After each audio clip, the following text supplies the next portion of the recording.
You know, I was actually ready to go to sleep. I was tired. I've had a long day, and it's late, but I'm over it. Have you guys ever gone on to John Cusack's Twitter? I've been following him for a few years, and you know, it's really sad. It's really sad. I'm gonna break it down why it's sad. In the past few years, everything I'm gonna pull up my laptop to reference some of these things that he so self-righteously loves to post. And I don't normally ever try to like single anyone out, but this is beyond the pale. Um, because John Cusack is a public figure, because he's made it so abundantly clear his views on Twitter for years. Um, and watching this like self annihilation go on, it's time right now to talk about it. When I was a kid, um, we're gonna break this down because I'm old enough to remember what it was like to be seduced by John Cusack when he was young. Okay, what happens with Hollywood? What they tell you, but they don't want to tell you. I gotta drink some wine for this one. Is that the real point of having these men or women that are the hot it boys or girls growing up in a certain generation is that they are the imprint of who you'd want to have in your own life. You know, you've got the John Cusacks, you've got the Johnny Depps, you've got the Brad Pitts, you know, and they're like the quintessential lightning bolt of like the cool kid, like that imprint of a person that everyone tries to like mimic or find because of this Hollywood bullshit game. Everyone watches the movies. They fall in love with the character and say anything, or better off dead. But if you follow their journey, and this and you know, all of us who grew up as 70s, 80s kids who aren't completely mental at this point and still have a brain and are still objective can see the journey of a beautiful young man, because he was beautiful. He really was. Actually, I think as a young person, he wasn't as. This is what happens. These young kids that get pulled into this whole Hollywood thing and become the it boys and girls, like, yeah, they deal with some serious BS, but they still have this innocence until they really go full on into that world. And it takes a while for their physicality to reflect the degradation that they've allowed themselves to get into mentally, emotionally, sexually, whatever. But eventually will show its true colors.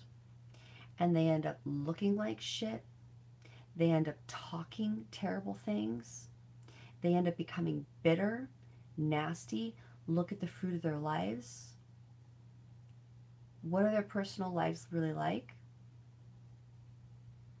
And they're hateful. They're hateful. And they end up defending the exact things that destroyed them. I don't think necessarily because they truly believe in it. It's because they're terrified of being wrong and they're terrified of being called out on what they've done in the past. So let's tonight, and this is a very rare moment for me because I don't ever call anyone out personally. But I'm going to call out John Cusack. I'm over it. Let's follow his journey, okay? First of all, he's a kid from Chicago. Really? Chicago. How many people came out of Chicago? Oprah, Obama, the Podestas, Frank Sinatra. It's a cult. It is mafia run. And the art world, Chicago was a really big center for, I always screw up this guy's name, Judith. He was this like early 20th century guy that came out of Russia that dealt with modern like dance and this weird art thing that was just completely communistic and really gnarly. Jurgjoff. Am I saying that right? Jurgjoff? Anyway, in Chicago in the 1920s, there was a huge following of people that liked him. Even though the guy ended up, and this is what kills me, all these jagoffs, they die penniless. It's like Aleister Crowley, he died a heroin addict and he was penniless. Jurgjoff. I'll write in the comments. I think his name is Jurgjoff. A very Frank Lloyd Wright's wife was a dancer for him, and Frank Lloyd Wright's wife was a major follower of this guy. She gave him tons of money, just loved him to death. The guy was a psychopath. Okay. It just seems like in the arts in Chicago, which is mafia run, all these people come out of there and they end up being these voices for culture. And they like the pretty boys because the pretty boys will seduce the masses, and definitely John Cusack was one of them. One of his first films was The Summer. What was it? It was with Demi Moore. Crazy Summer. Crazy Summer.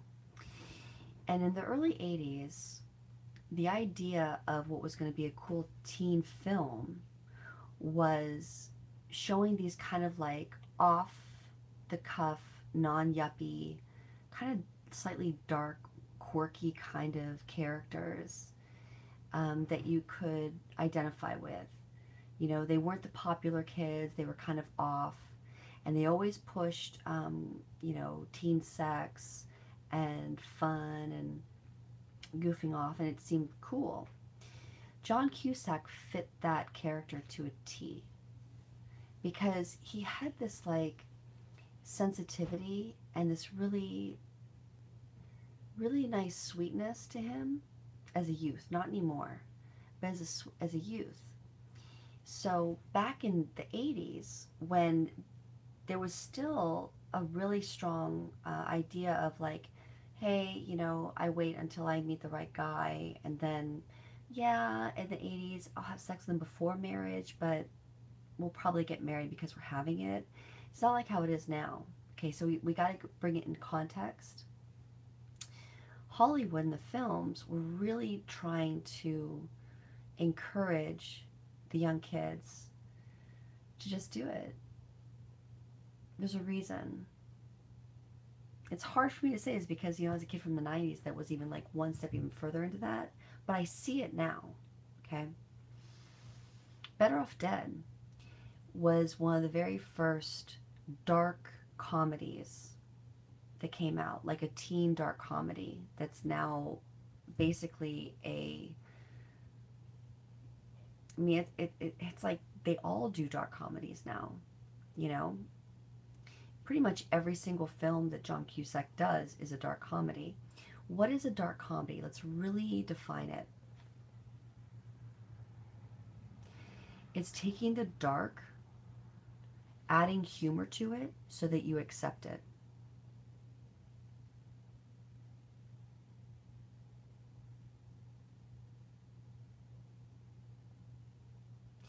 for all the things that we've learned in the last how many years about what's really going on in the world, and if you look back into all the different films he's done, Gross Point Blank, Contract Killer, how many people have died in the last 2 years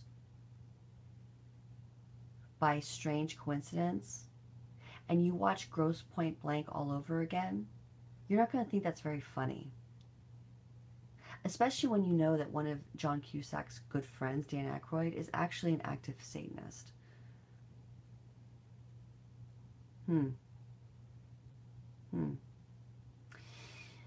Unfortunately, a lot of comedians that we have accepted as being funny are not our friends. They actually hate the people that they make fun of. There's no goodwill there. They actually do hate you. And they do want to destroy all that stuff. And they use humor as a way to get you to connect with them so that you'll accept their message. And this is what's going on. There's a reason why John Cusack was really good friends with Johnny Depp, Nick Cage, and Hunter S. Thompson. Really? I would love for anyone to ask John Cusack what his real experiences were when he was hanging out with Hunter S. Thompson. What did you really learn? What did you really find out? I'd love to know. I actually know. I'd love for you to say it. It turns people into monsters, slowly. What ends up happening is that they gain success by their fans, but they hate their fans because they realize that their fans are actually believing the bullshit that they know is bullshit. And they lose respect for their fans because their fans are blindly following this stuff that's actually insulting them. And then over time, let's go from Better Off Dead, dark comedy, very dark comedy. You move into the realm of War Inc.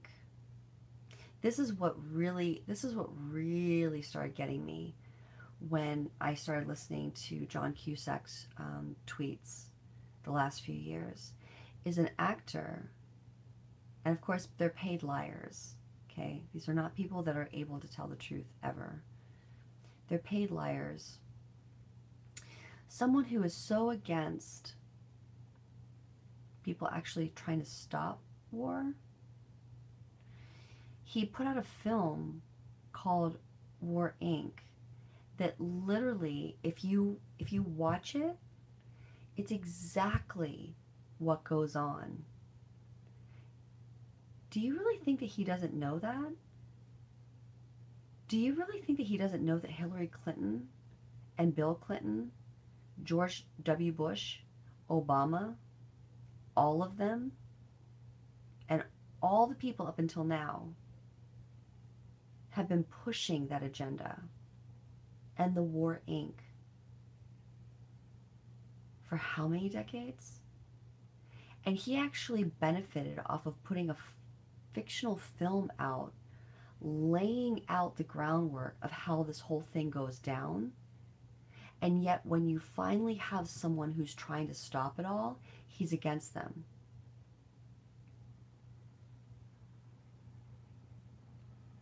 Really? Gross Point Blank. Do you know that John Podesta came from Chicago? Researchers find out the connection between the Cusacks and the Podestas. I'd love to know. I'm sure there is. There's no doubt there is. Because look who he's dated. Some witches got involved with you. You like them, don't you? Venice Beach witches, you know.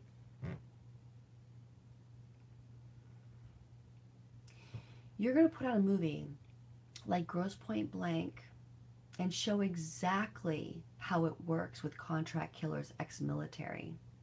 How you pick out young adults that have zero conscience and they become contract killers to take out people for the highest dollar. And we're watching all of these supposed suicides, overdoses, accidents, blah, blah, blah, heart attacks from important people that are trying to put out the truth. And you don't say one iota, John Cusack, against all the people that have been trying to put out what the truth is with human trafficking, sex trafficking, drug trafficking. No, you attack the people that are trying to figure it out. And yet you create a film called Grosse Point Blank showing exactly what goes down when you want to take out someone.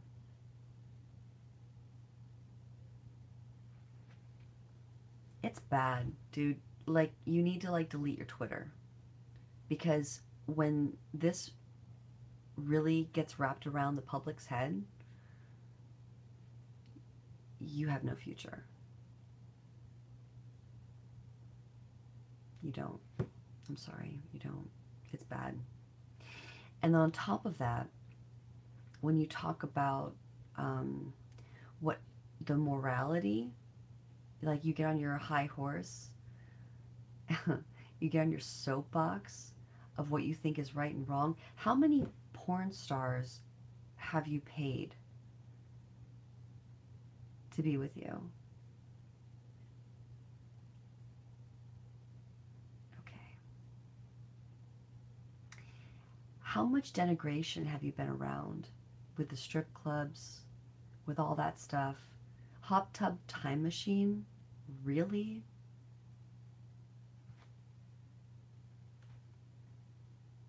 Dude, just stop. Just stop. Your career and your life is so in it, is like, stop. Stop talking. Shut up. Pay off your house. Go underground. Just stop. Same thing with Robert De Niro. I mean, for God's sake. It's bad. Got Taxi Driver. Did anyone care about the well-being of Jodie Foster when she was 13 years old playing that role? And God knows what happened behind closed doors on that set. There's a reason why she turned out the way she did.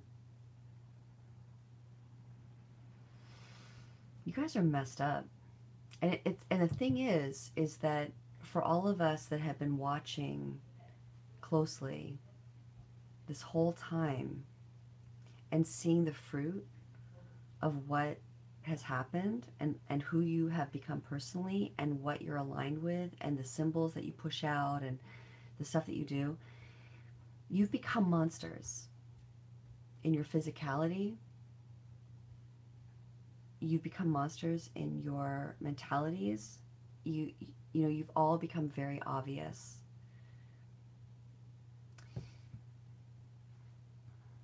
Hot Tub Time Machine is pathetic.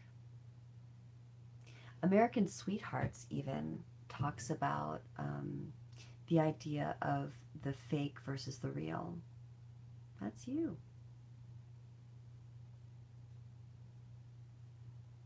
That's you. So look in the mirror. What are you fighting? What are you fighting for? You picked the wrong path, dude. You know, it's sad, like, and you can say whatever you want. If he watches this or he doesn't, which he probably won't, which is fine, you know. Yeah, I only have 30 people listening to me on Twitter and whatnot. But you know what? I've got a lot of really good friends all around the world in human form. We've talked about this for years. I bet you that you can't even walk out of your house and trust anybody.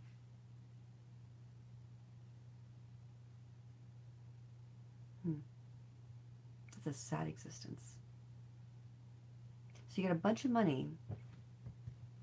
You've put out a whole bunch of crap. You've programmed people to think that the bad guy is the good guy. And all these people are messed up because they thought, maybe I should be with the say anything guy.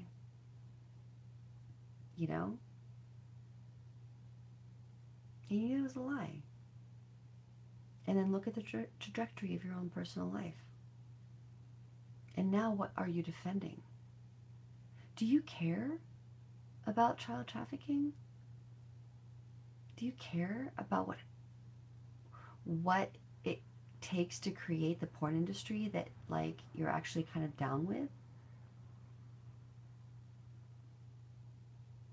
Because remember, when you were a kid, they told you, if you go along with that program that you've gone along with, you're going to get all the hot girls. Where do all these supposed hot girls come from? And what kind of supposed hot girls are going to just want to sleep with you for a minute? And what kind of life does that create? Why haven't you ever gotten married? Why haven't you ever created a real life with somebody? Because you can't. Because you don't know how to. Because you're bought into the other side. Bye. Bye, Felicia. People need to wake up, and things need to change with people that we look up to. You know, Hollywood is it's just a cesspool. I'm going to tell you a story when I was in Hollywood. First of all, I was always navigating bullshit people that were trying to take my conversation with my art and my life and my beliefs and turn it into something really gnarly, to make me feel that I needed to go along with that program to pay bills. And no, I wasn't going to be down with that. We were walking, my friend Tim and Andy and I were walking down Hollywood Boulevard, and this was the first time I ever did that at night, because I never wanted to do it by myself, because it was really scary. There was a lot of really bad stuff that was there, you know, because this is the reality. All those people that come to Hollywood wanting to become a star, when they show up, they get thrown into the crap. And then whoever's willing to do the worst of the worst gets pulled up. I mean, that's how it goes, you know? And I remember this one night, we were walking down the street, and I felt comfortable because, well, Adam, and Tim, they were like big guys, whatever. And we saw this one young girl. She's probably no more than 20, maybe 21. And she was really drunk. And she was walking down the street. She took her shoes off, and she was holding them. And she kept dropping her shoes. And all these guys along that road kept looking at each other like, are you going to hit that? Am I going to, will you call me out if I hit that, or what's happening? And I looked at Tim and Adam. I said, we got to do something here, because this is really gnarly. Like, something bad's going to happen to this girl. So Adam was sweet, and at first he was like, well, I'm going to say something to her. But of course, being a man, he said something, and she freaked out. So I intervened, and I said, hey, you know, my name's Kim. What's going on? What happened? Like, don't worry about Adam and Tim. And Adam and Tim fell back, and they just watched us as I started talking to this girl and finding out what was really going on with her. Come to find out, she was supposedly a young actress who wanted to be in the right circles and wanted people to give her an opportunity. They invited her to this bar, and they got her drunk, and they started teasing her. And this girl is beautiful. Like, really drop dead beautiful. Let's see. hateful people hate beautiful people. They hate kindness. They hate innocence. They hate naivety. They think it's weakness. And they feed off that. And apparently they started teasing her and doing really bad things. So she walked out. And it was at that point that she walked out of where she was, drunk as she was, and incoherent as she was, she still made that choice to leave. So we walked a little while, and Tim and Adam had my back. And she sobered up a little bit. And I said, do you see the difference? These are people that were going to hurt you. No one ever kicks a dead dog. You walked away, and then you found us. You took that step to walk away from that conversation that you thought was going to open up all kinds of doors for you, and what you thought was going to be so important in Hollywood. And yet they treated you like crap because they treat each other like crap. But you walked out, and then you met us. And now we're going to make sure that you get home okay, and nothing bad's going to happen to you. Do you see the difference? And she looked at me. Because a lot of these kids that are there in Hollywood, they've never had people, even their own families, give a shit to that extent.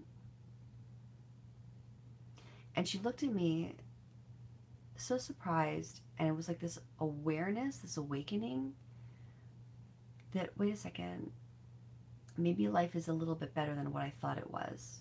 And maybe there are actually people that actually care. And I don't have to fall into these conversations. How many times have you done that on the street, John Cusack? Have you? Have you ever at all? I'm curious. Because you've made a lot of money. And yeah, you're right. I'm a nobody. With followers or whatnot. There's a reason. You got a lot of followers. And there's a reason for that. But what do you actually do? And who have you actually become? And look in the mirror. What have you become? Based on what you've done. And I look in the mirror and I see what I've become. And I'm fine with it. Stop tweeting. And look in the mirror and figure out your shit. Because you're on the wrong side. I'm sick of it. I'm sick of reading that stuff. You're out of your mind. And a lot of the people that are involved in that stuff in Hollywood, they're out of their minds. They don't really know what is good. They really don't. And it's amazing, because I figured this out in 2012 when I left, because it was so gnarly. I never thought it would come this far, and it's amazing. It's awesome. And at some point, you just have to like break off from the people that don't get it. They're just going to live their own hell. You want to hope that they'll get it. But when people are so dug in, they're just going to go down. It's too bad. Choices. There's a whole new thing coming up. And it's all about lifting up other people, not profiting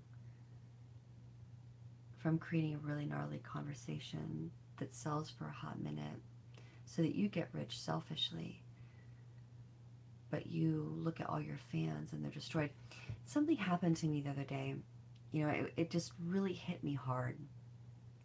I'll get off John Cusack for a minute. I'll give you a break. Joan Jett. Joan Jett was in town. And it was the first day I was at my gallery, at the gallery that I'm working with. It's not my personal gallery, but I'm working with some people in it, and they're representing me, and I'm helping them with lots of stuff, and it's awesome. It's good. It's modest, but it's honest, and it's authentic. It's good. I get stuck in all this traffic in the middle of downtown Nashville because Joan Jett was playing at Ascend.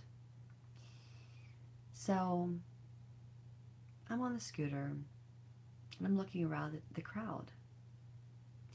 And a lot of them were the same age as Joan Jett. These people look like zombies.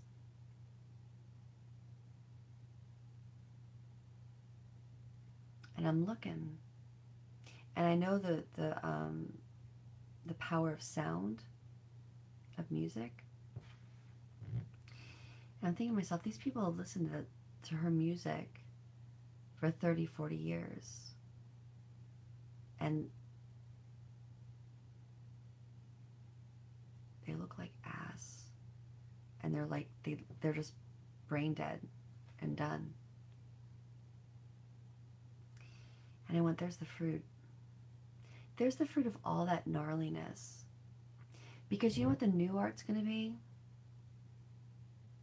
I would never want anyone that ever listened to whatever I did or connected with whatever I said to ever become a zombie or look like shit.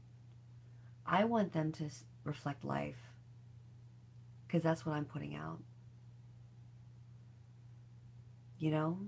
Like, I want them to be vibrant and healthy and happy and cognizant of their surroundings and joyful and full of abundance.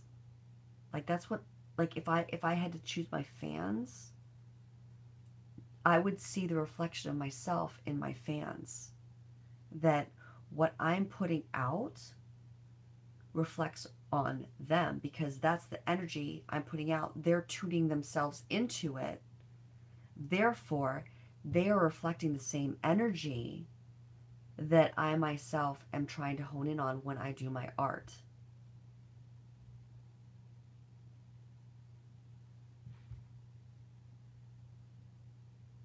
Look in the mirror, John Cusack. Look at your fans. Tell me what you're talking about. And tell me your fruit. Because I'm fine with only 30 people on Twitter. But they're really good people, doing really great things.